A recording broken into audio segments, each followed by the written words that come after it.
Alrighty, we're out here at the property again with a better estimate of what the size of the lot is.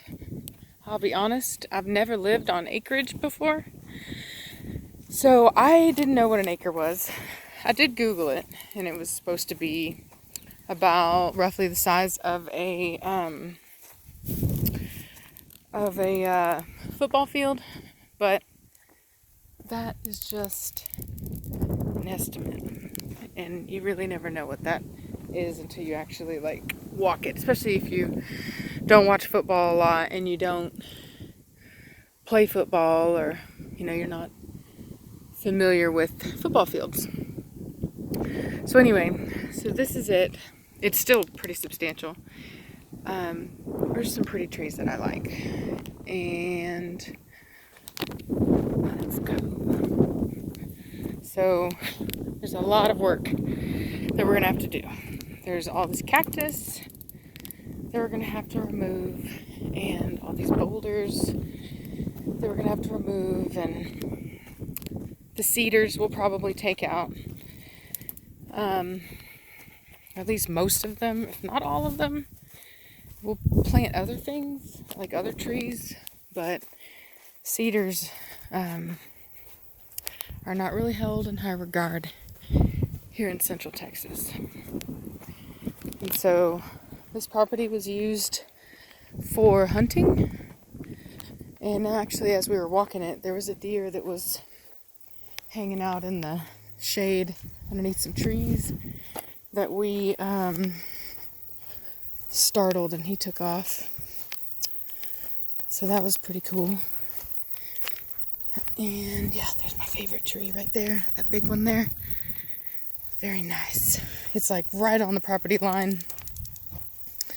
And so we're gonna have to figure out where the best place to put the house is, because it's a lot of limestone. But anyway, so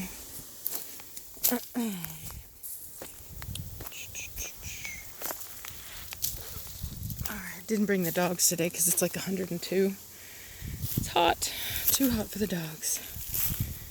So here is this beautiful, beautiful shade tree. I love it so much.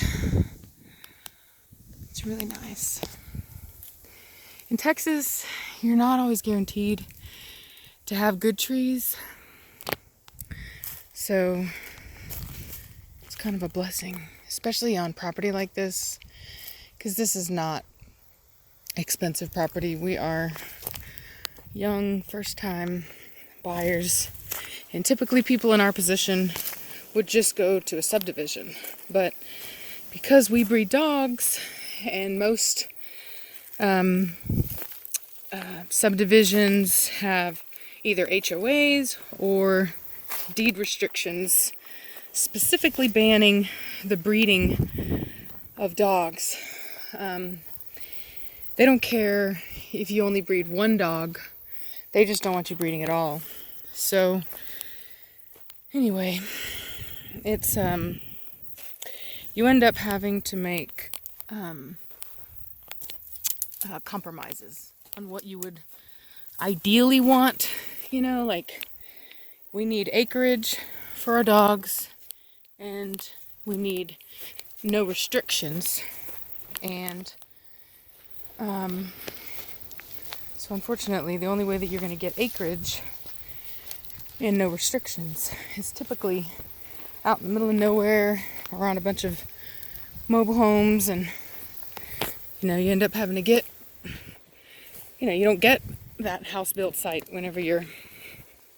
or home built site whenever you're doing what we're doing, and you get trash piles like that because it's basically somebody's property that they haven't done anything with. So it's up to you to do all the hard work and transform it and make it into something that looks nice. And that's our goal. We're young, so another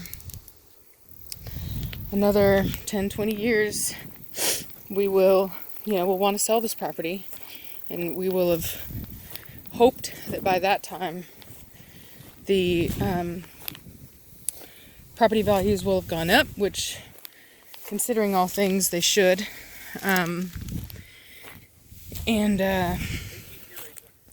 Okay. And anyway, yeah, so it's still a lot of property. It goes far back, but our realtor's here, so I'm going to let you go.